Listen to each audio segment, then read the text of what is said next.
Disclaimer.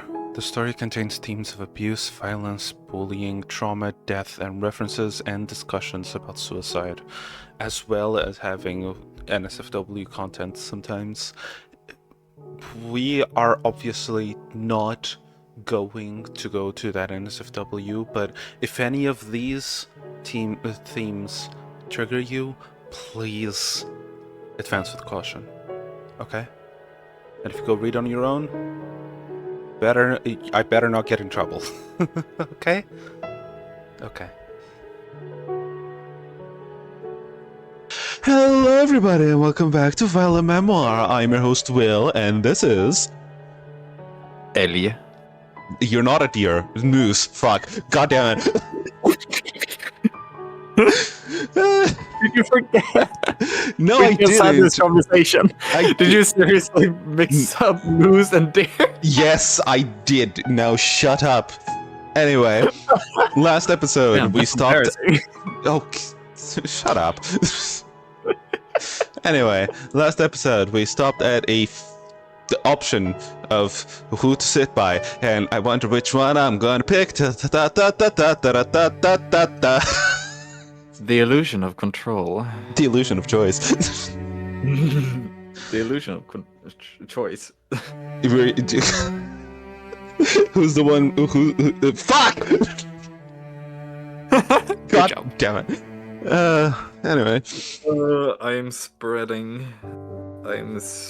my poor language abilities, speaking abilities. Okay, thank you for not leaving it at just I'm spreading. Excuse me? You're the one that said it. You're the one who thought it. Okay, apologies for you simply saying I'm spreading out of nowhere. Like... Fucking hell. We are so normal. It has been less than 2 minutes into the recording. Anyway. I woke up to the fox. He's looking very... Right, tired Wallace. That doesn't actually really change how I use his voice. Okay, well... God damn it. I woke up to the fox. He's looking very tense. His hands are clenching and unclenching, his claws running through the fur in his arms. Sure much. You doing okay? He doesn't raise his head. He's drilling holes into the table. Yeah, fine. Wish I wasn't here. Yeah, I know. I thought he could use the company. Seems that cheered you up on Monday. This time, he does raise his head. His eyes are soft, looking that sharp edge when I ran into him the first time. Yeah, I'd appreciate that. He speaks with a quiet voice. It's barely above a whisper. Looking him over, I can see just how uncomfortable he is. His eyes are always looking down or directly at one of us, like he's trying to not see the rest of the class. His body is very tense, even though it looks like he's trying to hide it. Not just his hands, but everything. His legs are pressing firmly against the ground, and his ears and tail aren't moving at all. Do you want to try talking to the professor? They'd definitely let you out if they realize that being in a school upsets you. Shakes his head, but it's barely emotion at all. It's really sad seeing him so demure. It's like this place sucks the energy out of him. I am demure. I am mindful.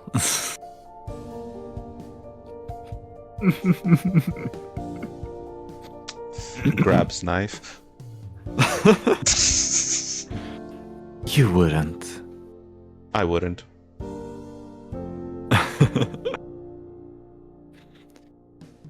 No, that'd be unfair to everyone else. Plus, I still need to do my part for my grade too.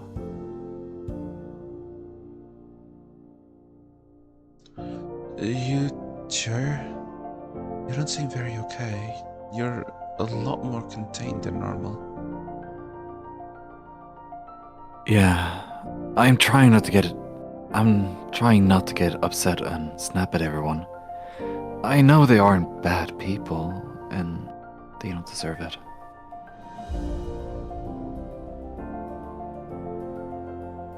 Yeah, I'm trying not to get upset and sad, but I didn't even realize I didn't skip the next line, and I was just like, yes, it is my turn. Sorry. but we all understand that you don't mean anything bad by it. If it makes you feel bad, Stop. I don't like being like this. I just want to do this class and get out. Can't we just do that? Yeah, sorry. But I don't think you should be that hard on yourself. I can't say that though. If he wants to change, who am I to stop him? He gives me that sad smile again, pulling out the chair next to him. Please, don't be. You're trying, and that's comfort enough. As soon as I sit in his offered chair, a lot of the tension releases from his body. He's still not comfortable, but he already looks better than when I first walked in. His tail is flicking around behind him, bursting to life. It really does show off his mood well. That's still when he's upset, but overactive when he's happy. It's not perfect, but that tells me his mood has improved at least. If me being here helps, then that's all I can ask for. Okay, students, quiet down. A prof. Assistant professor, yes. A prof.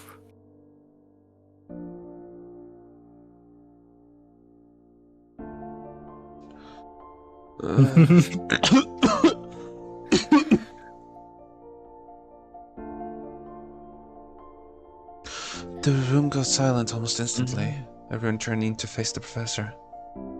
It's a bit awkward with Lucas and Melena's sight, so I try to lean back to see behind him. I think he notices since he leans forward onto the table, letting me see over him. His arms are crossed under his head with his chin resting on them. He looks back at me with a smile for a second, still flicking. There's a life to him that I'd never have seen if I didn't try to get to know him. I'll... Sorry. Apologies. I'll pass the sign-in sheet around, then we'll get started.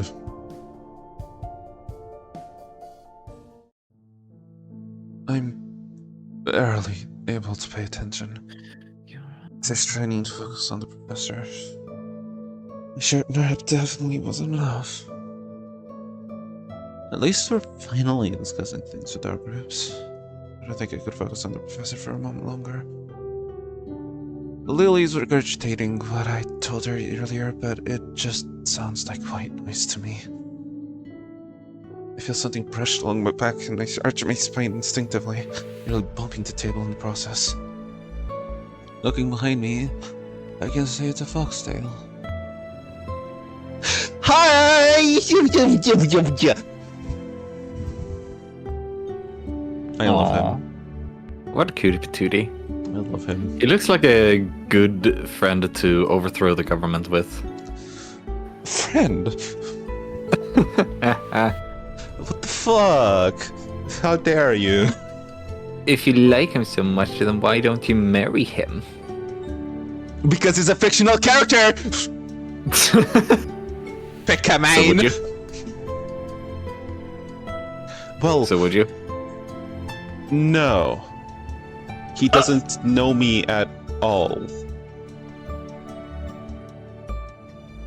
But not if you just- two actually knew each other. But if you close your eyes.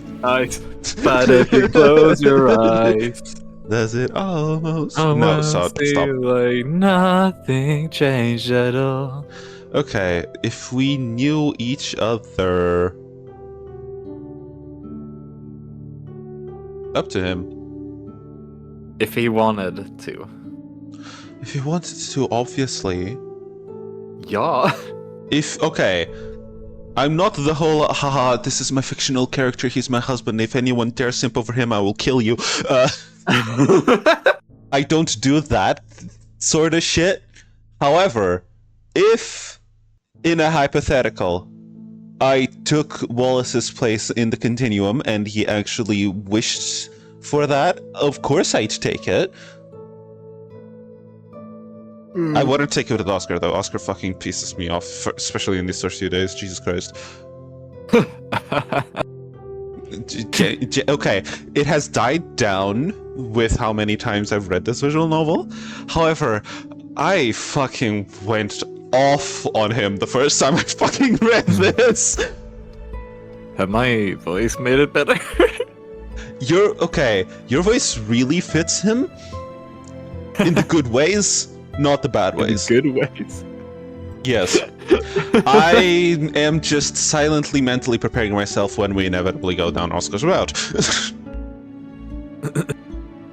Anyway. Damn. Lucas must be trying to get my attention. The look on his face is anxious and his eyes are full of worry. He's still leaning on the desk. Is that really... Fuck no! Sorry. He's still leaning on the desk, his head resting on his arms. He does turn his head so he can speak to me easier. If you sit like this, you can hide it easier if you fall asleep. No, it's fine. I'd rather stay up.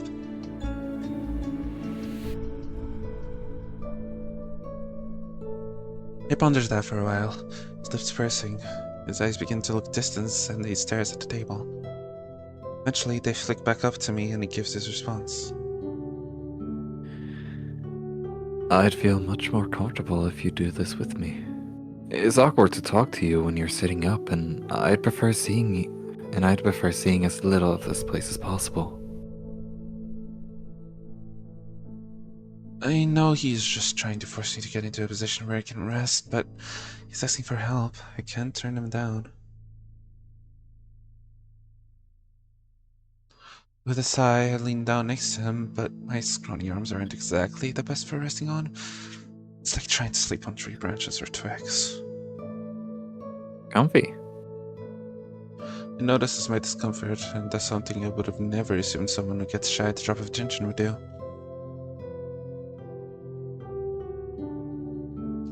His tail comes up between my arms, though through the gap created by my chest and the table, lies softly on top of my arms, and I can't help but stare at him. A blush is visible through his fur, and he has a bashful smile on his face. It's really cute for someone so aggressive.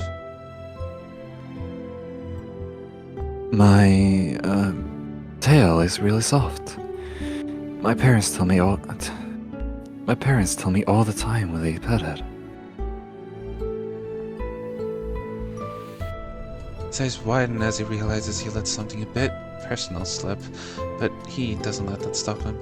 His blush and the color of his inner ears just go a deeper shade of pink.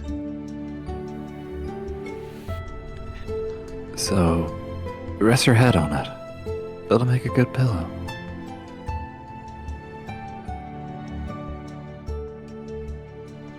With my own bashful nod, no real words coming into my thoughts, I rest my chin onto his tail.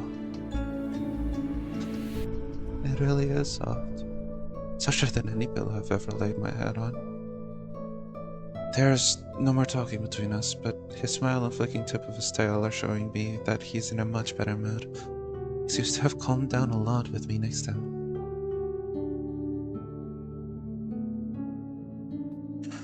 Time passes by slowly. The chatter around me is muffling to an indescribable collection of noises. I want to go home and pass out as soon as possible. Okay, I would like to not hear the music from your end. Sorry, I positioned my mic away so you wouldn't hear it, but Okay. it caught up anyway. Awesome. Alright. Awesome. Barely any I'll time. put it at this side. Barely any time must have passed though since Lily hasn't asked for mine but her diary yet. Instead of a blissful end of class, my phone buzzes against my leg. I don't remember setting it to vibrate. I must have done it without thinking. I I pull it out of my pocket. It's the text, but my eyes can't focus on the name. Opening the message, it displays only 2 words and the name of the sender. I'm sorry.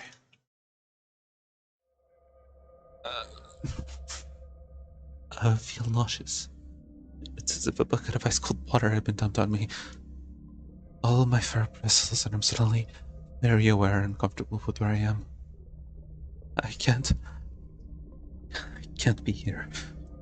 I need to leave. Now. And it begins to surge in me, and I stand up, almost knocking over the chair as I do.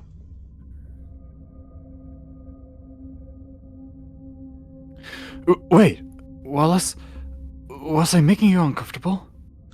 I don't start to say anything. I just keep heading towards the exit.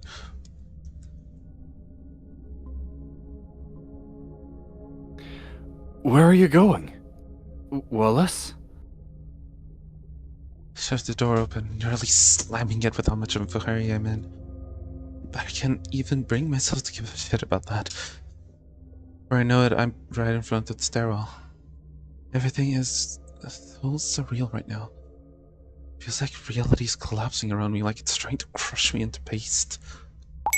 Not wanting to spend another second here, take the first step before I'm suddenly interrupted by my phone again. Opening it up, I'm still greeted by that same message. Sorry. Suddenly there's a cracking sound. Phone lays broken in half on the ground, screen completely dead and disembodied from my phone. My claws dig into my hands. I'm clenching them so hard I almost stab myself. My breathing is deep and heavy, feeling like I've run a marathon.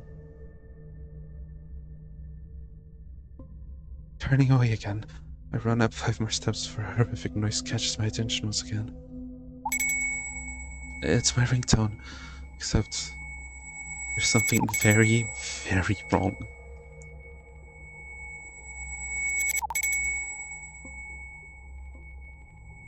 The noise is stretching out, turning its upon recognition into something sinister. It's painful and grotesque. I don't turn around though. I can't move at all. That's when something more horrific happens. The stairs in front of me are changing. They stretch upwards. No, that's wrong. It's like it's gaining more steps, getting higher and higher. What? What the fuck? As it grows taller, it curves around into a spiral. I still can't move. It's like I'm being held in place by an impossible force. Not only that, but the stairs' material change? Even the ones below me are shifting, changing from lino to wood. It doesn't just change, but ropes appear to be wrapping around each plank. And they are definitely planks now. I can see the floor in the gaps between the stairs. Even the handrail I'm clutching into has rope now twisted around it. I don't understand what's happening. I don't understand what's happening. It keeps twitching and growing until I'm just looking straight up at the now spiral staircase. I can't even see the top. Turning around, I go to head back inside the classroom before noticing that the door is now missing. The wall is instead smooth with no indication that there ever was a door to begin with. That awful sensation increases, like the world is actively mocking me. Am I hallucinating? Have I finally lost my mind? Just as I thought that things could get more horrific, my eyes are drawn to the ground. My phone is still sitting there, but only for a second. Then, the ground underneath it falls. There's no other way to describe it. It just falls away, drops into some kind of black void. And the hole goes through until the entire floor is broken away. Now the only place to stand is on the stairs. I'm gripping into the handrail tightly. My legs are completely trembling, tears welling up in my eyes. What's going on? Hello? Can anyone hear me? There is no response at all. Lucas? Anyone? I'm alone. but I'm not allowed to wallow in my stupor for long, as a new noise fills my ears. The sound of wood breaking. Looking down once again, I see movement on the bottom step. The bottom step is cracking before my eyes, breaks away and drops into the dark abyss below. The nightly surface is to the forefront of my brain, and I'm already moving. The sound of heavy steps echoes out into the darkness as I bolt up the stairs. That awful sound of wood snapping continues, much faster and louder this time. I don't look back. It's catching up to me. I can't afford to slow down. Past what would have been the top of the building, the walls that have stopped running alongside the stairs. The world is just darkness. It's hopelessly empty. The only thing that I can see are the stairs ahead of me, and all I can hear are my footsteps cracking behind me. The stair cracking is getting closer and closer. I'm feeling well beyond my breath already. My legs are screaming, and I feel like I could pass out at any second. Cracking's right behind me now. Won't be much longer till... I don't even want to think about that. Just a bit above me, I can make out a dark mass at the top of the stairs. I must be close to... wherever this leads. It feels like it's going to burst out of my chest, both from fear and exhaustion. I'm not even paying attention to what's in front of me anymore, I'm just running. The foot goes to lift up, the plank below it cracks and falls, and I'm certainly lurched forward.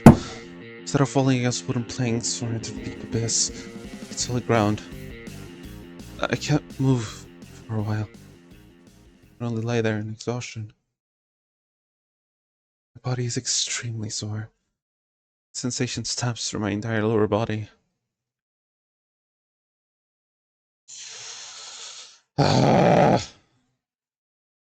Does this ever happen to you?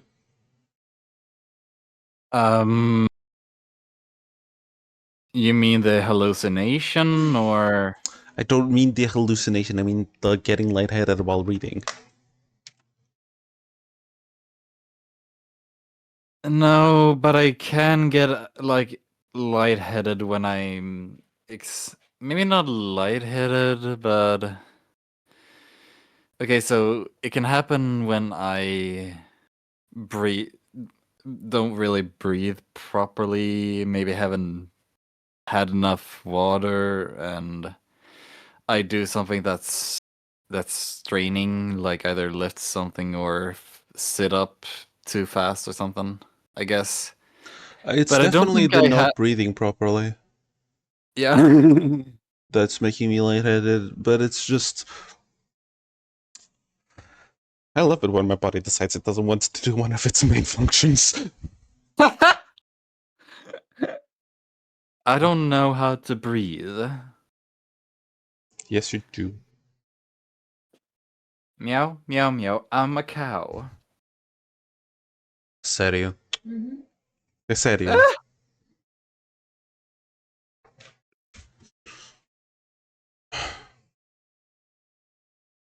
Wait, what did you say? Nothing. We were talking about breathing properly, and my mom just turned to me, breathe in, breathe out. Oh, that's nice.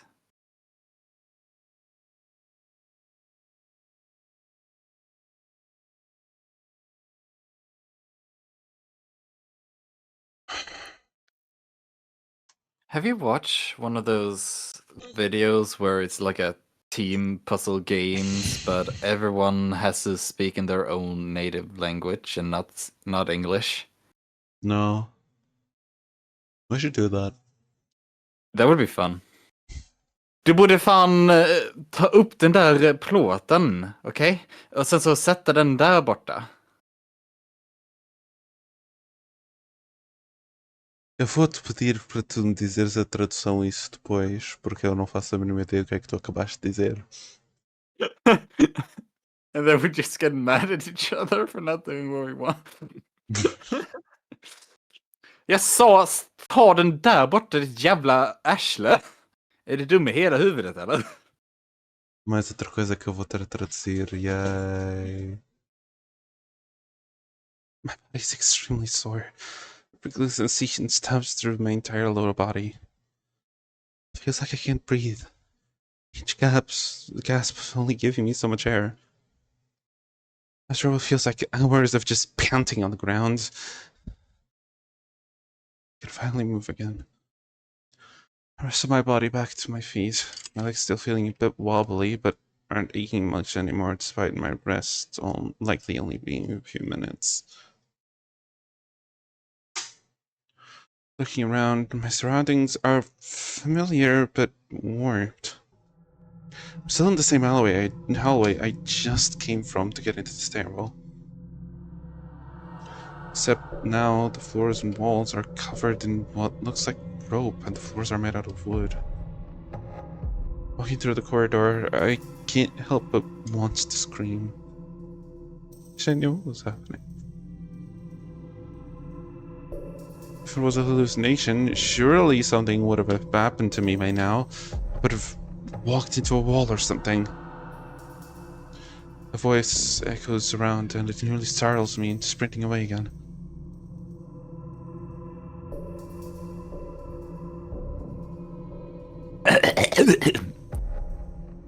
Wallace? It's a faint whine, and that somber, high-pitched voice is familiar. It's Lucas. His voice sounded strained, like he was in pain. What's happening? Before I can really process what I'm hearing, my surroundings shift again.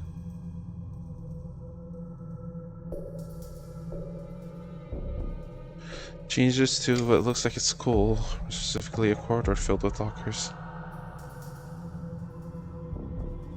Just as quickly as it changed the first time, it shifts back. Lucas, are you there? What's wrong? I yell out with all my strength, my throat feeling hoarse from all the breathing. When no response happens, I have to hold back the growing feeling of panic welling in my chest. Who knows what might happen if I stay around here? I got to get moving. For too long, I spot something in the distance. A door. Running up to it, there's a room number clearly written across the top. Room 004. Same room I just came from. Underneath it, in smaller writing, it's rough, like it's been scratched into the metal. Come inside. Yeah. Are you kidding me? There's an awful what? Did it not get picked up? It did get picked up. Oh, okay. It's just come inside. Bro. Anyway. I can redo it if you want. Huh? I can redo it if you want. No. It's good. Just it's good. It got a It's so good it got a reaction out of me. It's all. 3. Anyway. No. Anyway. There's an awful feeling in my chest, hinting that this will be a very big mistake. Calling my nerves, I pull down on the handle, slowly opening the door. That squeaking at the door only adds to the dread in the air. The room is dark, but there's enough light from the hallway coming in to let me see what's inside. Right, yeah, okay. Disclaimer, if you are not, What's the word? if you are sensitive to hangings and stuff like that, I suggest that you skip this episode. We'll wait for you on the next episode, don't worry about it. Yes. 3. Put Anyway, yourself first. Put yourself first. please. We'll be here at any time. Yes! Yes! Anyway. It's time! Let me continue. The room is dark, but there's enough light from the hallway coming in to let me see what's inside. The entire middle of the room is missing. There's just a walkway going around the perimeter of the room. Well, the entire center isn't missing. very middle of the room is a platform placed higher than the rest of the room. Closer inspection, it's actually multiple platforms stacked on top of each other. They're all connected to the same support beam behind them. Looks like there's 10 platforms in total in the pile. On top of the highest platform is a horror unlike anything I've ever seen. A person stands there with their arms tied behind their back. Their feet are tied together as well. I can't even see their tail behind them. The most horrific part is that over their head is what looked like a potato sack. Second and last warning, please leave. You can guess what is going to be said next. So if you are not comfortable with that, go away. Put yourself for... Go watch another episode or something. And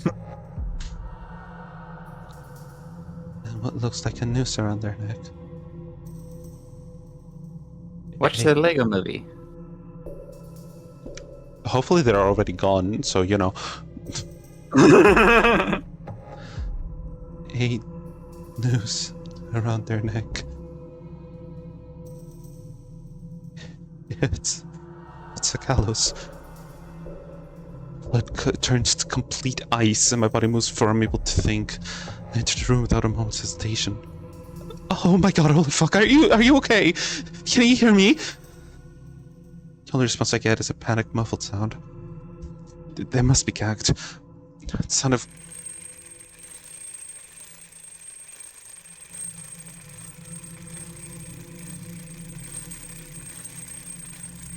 You know the sound? Sound of the gears turning in the background? That's the sound of my brain being grinded into dust. Oh. Maybe the lightheaded. warning could extend to you as well. No. I'm not, like, weirded out by this. I already read this visual novel enough times to know that this is fine. Because the only times where I actually got lightheaded were the times where I was, like, doing Wallace's voice. So it's definitely something to do with me doing his voice. Which, you know, he is breathing heavily, and he's already panting out of breath, but he isn't speaking. I am, so... you know. Yeah. I didn't read the slime, right. Sonic gears turning begins to fill the room. I'm not sure what's happening, but I can already tell it's bad. I've run around the entire perimeter of the room, but there's no platform connecting directly to the center. But what I do find is a folded down platform on the back of the center support beam. That must connect to the back part of the walkway when lifted. As I investigate, a loud snapping sound startles me and I almost lose my footing. When I run back around to where I started, I can see the platform at the very bottom of the gallows has folded down. The sound of the gears start up again, and it's only now I realize that they ended when the snapping noise happened. It must be rigged to drop the platforms one at a time. Oh shit! Whoever's on the platform is hysteric now, thrashing in their bindings, know of it. I cut myself off, didn't I? Fuck, I'm gonna have to redo the slide. Fuck, okay. Metal music in the background. Yes. Whoever's on the top platform is hysteric now. They're thrashing in their bindings, no avail. I'll get you down, I swear! Now that I take my focus away from the center, I notice something on the ground at the edge of the walkway in front of the door. It's a little box with a keyhole and some writing across the top. Emergency stop. Can you save them, Wallace? Die in a hole. Ugh, it's good. That's why I said that, don't worry. You know, you know what I meant by that, right? What if I don't? It's just... I was saying that to the discombobulated voice. I know. Not you. Okay. I know, Okay. I was messing with you. Thanks.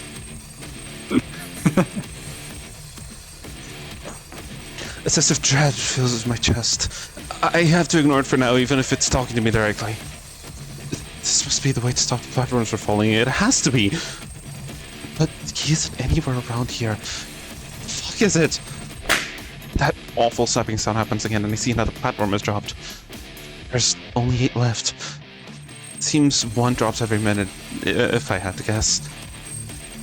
But I don't believe that. Checking the rest of the room, there doesn't look to be any key or anything that can even contain one. It's just an empty room. Quickly, I rush out of the room and run further down the hall. I'm vehemently on the lookout for anything out of place. Something that might be a key or contain one. Anything! Sound of platform snapping again makes me run as fast as I can. I'm stripping as I bolt down the hallway. My legs begin to burn again, but I ignore them. Like I've read more today than I've read in my entire life. Heart never pumped this hard or fast before. I'm about to lose all hope when I see something in the distance. It's another door. Almost slamming into it, I grab the door handle and leaning it open. As it opens, I catch a glimpse of the plaque across the top. Maintenance closet. There's also some smaller writing below it. It's another awful message directed at me. Will you let him die, Wally? Rushing into the door frame, I'm greeted by a relieving sight. Key! It's sitting on the table near a wall. A hot step inside when I register the rest of the room. It's completely floorless, save for a small section where the table sits and the one long plank that connects that to the door. The plank looks to be in a bad state. It's decaying, about to completely fall apart. I wouldn't be surprised if it broke any second on its own, let alone if I'm walking on it.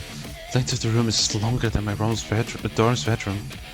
But I just can't leave them to hang. I've got to save them. I need to save them. I don't have time to think this out. No matter what, I refuse to be too slow. How should I approach this? It'd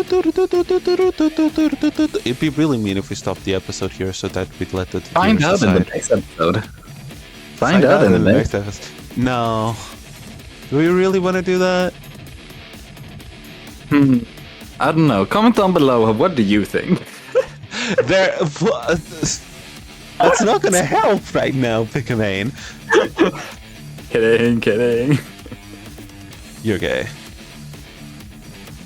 Oh my god, look who's talking. Yeah, I know.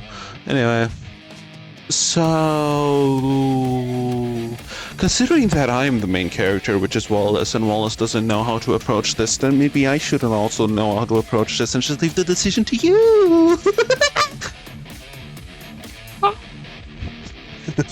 So go to the community tab so that you can see them. What do you think, the viewer? Yeah. Should he go slow and careful, or rush through before it breaks? What a... This option... Why... You know what, I already made the decision of stopping here, so I'm stopping here. Shut the fuck up, Will. Okay. With all that out of the way, I hope that you had a wonderful... The rock music isn't exactly the best thing to have as a background for the outro. Yeah, the main menu. Anyway. I hope that you have the wonderful How do I do my outros again? Right. I hope hope that you had a wonderful Oi. day. I hope that you had a wonderful episode. I hope that you enjoyed this wonderful episode of Violent Memoir, and if you did, like, comment, and subscribe, and those things in the order, I don't really mind. And if the content of my channel wasn't enough to satisfy you, you can go over to Pikamain's channel. Where I also do stuff like this, amongst other stuff. Which Like a you might cover. like. Like a cover? Yes? I did one cover. A singular cover. Anyway. I do more. And with all that out of the way, I hope that I get to see you on the next episode. But even if I don't, I hope that you have a lovely rest of your day. Bye-bye. Last night I told ya I loved ya. Shut up!